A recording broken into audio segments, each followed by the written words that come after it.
Hola a todos, mi nombre es Paola Melo, tengo 22 años y estoy matriculada en el CEAD Pasto, Ingeniería de Sistemas.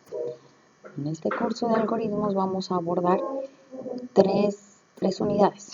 Tenemos primero, introducción a la programación. 2, algoritmos y estructura de datos. 3, lenguaje de programación. Estas unidades están divididas en 6 actividades que vamos a realizar a lo largo de este periodo académico. A continuación, damos paso al desarrollo de la primera actividad de reconocimiento inicial. Entonces tenemos el primer punto. ¿Qué es la programación? La programación informática o de computadoras es un proceso de codificar y diseñar programas que cumplan con un comportamiento deseado a través del uso de algoritmos que dan pasos a seguir de forma ordenada y sin errores. Le vamos a decir al computador a través de una serie de instrucciones algorítmicas qué queremos y él nos lo va a realizar. 2. Vamos a ver la historia de los lenguajes de programación. En primer lugar tenemos a Charles Babbage, quien sería considerado el primer hombre en concebir y diseñar la idea de la primera computadora. Esto fue para 1812. Ada Lovelace, quien es considerada la primera programadora, es una mujer que creó el primer algoritmo para que fuese procesado por una máquina. Enseguida tenemos a Grace Hopper, quien fue una mujer que creó el primer compilador. Además de esta chica popularizó la idea de los lenguajes independientes de la máquina. A partir de este punto se dio el comienzo de los lenguajes.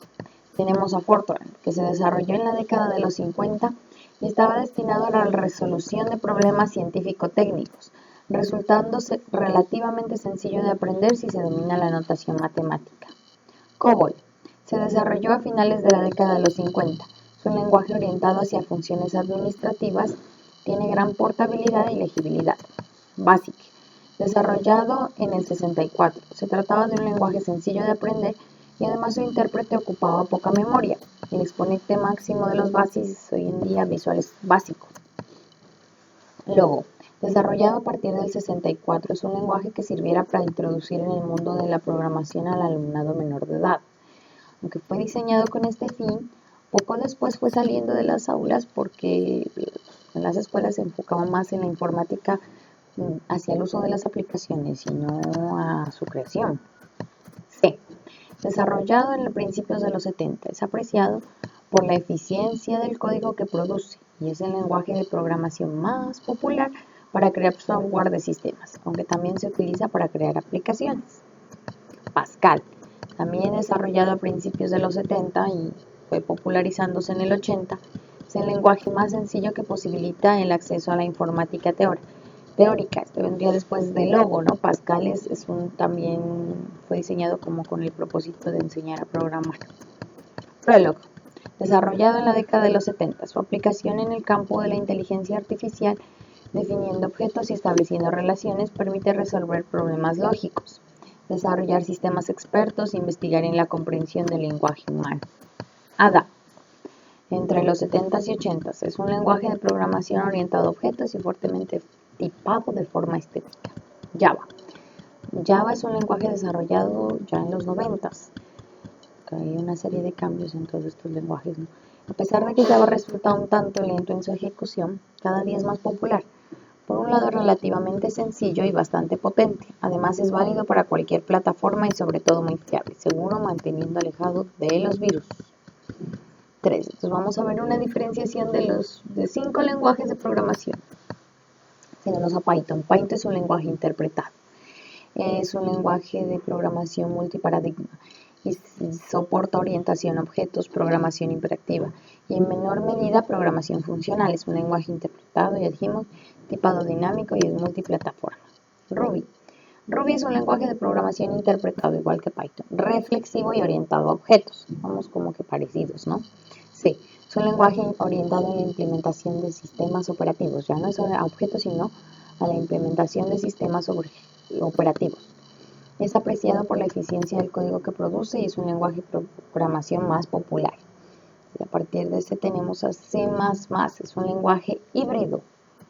Tiene programación genérica, programación estructural y orientada a objetos. Es un lenguaje de programación multiparadigma.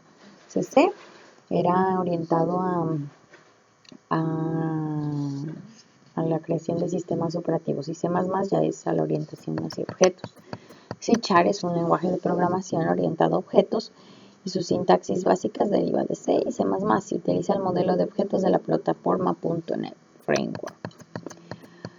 Bueno, entonces en la parte 4 vamos a ver las tendencias que están más actuales en cuanto al uso de herramientas para programar, ¿no?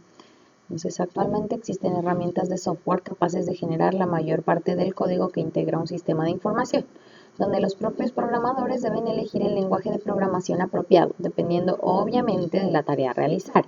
Es evidente que la transformación de los lenguajes de programación abarca todo un proceso de maduración alineado con los avances tecnológicos relacionados con la arquitectura de la computadora.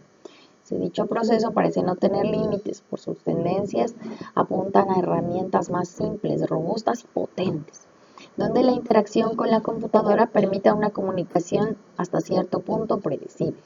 Entonces, existen diferentes tipos de lenguaje de programación. Tenemos los lenguajes de programación de altos niveles. Estos son los que se encuentran más cercanos al lenguaje natural que al de la máquina. Entonces, entre las herramientas de tendencia tenemos a Ruby, a ASP.NET, a Ajax, Objective-C, PHP, Python, Perl, C, C#, XML, C++, JavaScript, HTML, Java y SQL. Entonces, estas son algunas de las herramientas que más se utilizan en la actualidad, son la tendencia, elegidas por sus aspectos de programación funcional e interactiva, además de bases de datos que son de gran uso. Vamos con 5, entonces vemos que aquí en esta parte vamos a hablar de las buenas prácticas de programación. Entonces existen una serie de normas que serían muy útiles a la hora de programar, sobre todo cuando vamos a programar en equipo, ¿no? Cuando estamos al mando de un proyecto grande en el que se necesita no un programador, sino muchos, y es muy importante que todos podamos entender el código que escribe otro compañero. Entonces, estas son una serie de normas, las buenas prácticas, son una serie de normas que están dadas precisamente para que sea más legible el código, sea más rápido de entender, más fácil. 6. Pues vamos a hablar aquí un poco de C#. C# es un lenguaje elegante, con seguridad, tipos, orientado a objetos que permite a los desarrolladores construir una variedad de aplicaciones seguras y robustas que se ejecutan en .NET Framework. Usted puede utilizar C# para crear aplicaciones cliente Windows, servicios web XML, componentes distribuidos, aplicaciones cliente-servidor, aplicaciones de bases de datos y muchas más tipos de aplicaciones. Visual C# proporciona un editor avanzado de código. Convenientes diseñadores de interfaces de usuario. Ya vamos a ver que en C#.NET ya hay muchas especies, yo las llamo plantillas, que son código que ya te viene ahí escrito. Tú le das a elegir un tipo de estas plantillas, no sé cómo se llaman, la verdad. Y podemos ver que ya nos da un código y nosotros lo vamos a ir moldeando pues de acuerdo a las necesidades que tenemos y vamos a ir editándolo. Tiene un editor avanzado de código, tiene convenientes diseñadores de interfaces de usuario, depurador integrado y muchas otras herramientas para que sea más fácil desarrollar aplicaciones basadas en el lenguaje C# y .NET Framework. Bueno, eso es todo por la actividad inicial. Agradezco mucho su atención y que tengan un buen día. Gracias.